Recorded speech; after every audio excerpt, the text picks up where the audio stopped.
Assalamualaikum warahmatullahi wabarakatuh. Salam sejahtera untuk kita semua. Pada kali ini saya akan membahas mengenai kedudukan dan fungsi bahasa Indonesia. Oke, bagaimana sih sejarah kedudukan bahasa Indonesia? Jadi, bahasa Indonesia ini merupakan bahasa resmi sekaligus bahasa nasional di negara Indonesia. Itu sudah pasti. Dan bahasa ini ternyata merupakan varietas yang dibakukan dari bahasa Melayu, yaitu bahasa Numpun Austronesia yang digolongkan ke dalam Numpun Melaik. Dan bahasa Indonesia sendiri itu memiliki dua kedudukan, yaitu sebagai bahasa nasional dan bahasa negara. Nah, bahasa Indonesia ini lahir di tanggal 28 Oktober tahun 1928 bersamaan dengan para pemuda dari berbagai pelosok Nusantara berkumpul dalam kerapatan pemuda dan berikrar. Dan pada tahun itulah bahasa Indonesia dikukuhkan kedudukannya sebagai bahasa nasional. Nah, lalu apa saja sih fungsi bahasa Indonesia? Ada empat, itu sebagai fungsi instruktif dan persuasif bahasa, yang dimana sifatnya itu digunakan untuk menyampaikan pesan yang bersifat baik itu mengarahkan, memohon, ataupun membujuk supaya yang menerima pesan itu percaya akan suatu hal. Lalu fungsi informatif bahasa, sama seperti fungsinya, yaitu ada kata-kata informatif, artinya dia memiliki peran untuk bisa menyampaikan sebuah informasi. Dan itu bisa informasi apapun, baik itu informasi terkait pengetahuan, data, atau hal lainnya. Yang terakhir, fungsi ekspresif dan emotif bahasa. Ekspresif dan emotif berarti dia bisa digunakan untuk mengungkapkan suatu ekspresi, baik itu dari segi sikap ataupun perasaan. Seperti misalkan dari bahasa itu kita bisa tahu nih orang ini kira-kira marah, sedih, atau bahagia. Nah, terakhir fungsi interaktif yang dimana ini tuh dikaitkan dengan komunikasi sosial, yaitu dimana seperti membangun hubungan, menjaga keakraban, atau yang paling jelasnya lagi adalah ketika kita itu berinteraksi di suatu kelompok, entah itu kelompok belajar atau kelompok lainnya. Sama seperti juga di sebuah organisasi kampus yang dimana itu terlihat tuh fungsi interaktifnya kita membangun hubungan, kita akhirnya bisa akrab sama teman-teman yang lain. Nah, seperti itu. Lalu bagaimana sih penguasaan bahasa Indonesia meningkatkan citra tanah air? Ada empat poin, yang dimana yang pertama itu bahasa sebagai simbol persatuan dan jati diri bangsa.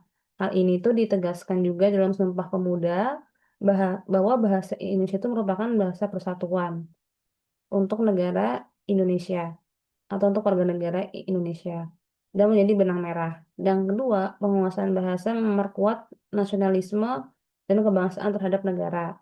Jadi dengan kita paham bahasa Indonesia dengan benar, bisa jadi ada seseorang yang menunjukkan penghargaan pada warisan budaya bangsa dan mencerminkan komitmen terhadap persatuan nasional. Yang ketiga, melalui bahasa kita bisa paham nilai luhur dan budaya bangsa, yang dimana bahasa Indonesia itu menjadi penyalur ini sejarah, sastra, serta budaya bangsa. Jadi kita bisa paham nih, kalau misalkan kita tahu bahasa Indonesia yang baik, kita bisa memahami juga nih karya sastra gitu, yang dimana di dalamnya pasti terdapat berbagai macam nilai. Dan yang terakhir, sebagai fondasi kualitas SDM. Jadi dengan kita memiliki bahasa Indonesia yang bagus dan kita menguasainya dengan baik, itu bisa meningkatkan kemampuan membaca dan memahami suatu informasi sehingga itu bisa meningkatkan kualitas si SDM tersebut. Lalu bagaimana sih peran bahasa dalam membangun rasa nasionalisme di kalangan pelajar? Ada tiga, dalam literasi, debat, dan pidato. Dalam literasi berarti terkait dengan kegiatan membaca dan menulis. Itu bisa dengan contoh kegiatannya seperti yang di PowerPoint, itu lomba menulis esai, menulis karya ilmiah remaja, itu bisa meningkatkan ataupun itu bisa, menunjukkan bahwa ternyata peran bahasa tuh ada loh di dalam hal tersebut, tuh. Kalau dalam debat itu artinya lebih kepada mengasah kemampuan seseorang untuk bisa berargumen atau mengeluarkan pendapatnya dengan bahasa yang tentunya baik dan sopan serta logis. Dan contohnya itu dalam hal hal-hal yang gampang dibayangkan yaitu lomba debat, entah itu tingkat sekolah atau tingkat universitas ataupun tingkat nasional sekalipun. Yang terakhir pidato. Ini sudah sering kali ya gitu, di mana pidato ini tentunya sebagai salah satu media untuk bisa menyampaikan gagasan kebangsaan dan bisa memotivasi kepada masyarakat. Dan contoh mudahnya adalah lomba pidato Hari Kemerdekaan. Nah, dalam pidato ini pelajar itu dilatih untuk bisa menyampaikan rasa toleransinya ataupun pesan persatuan dan semangat cinta tanah air dengan retorika yang mengena. Jadi pidato itu diharapkan apa yang disampaikan tuh bisa benar-benar mengena ke yang mendengarkan. Nah, ini sumber-sumber yang digunakan untuk menyusun PowerPoint dan materi ini.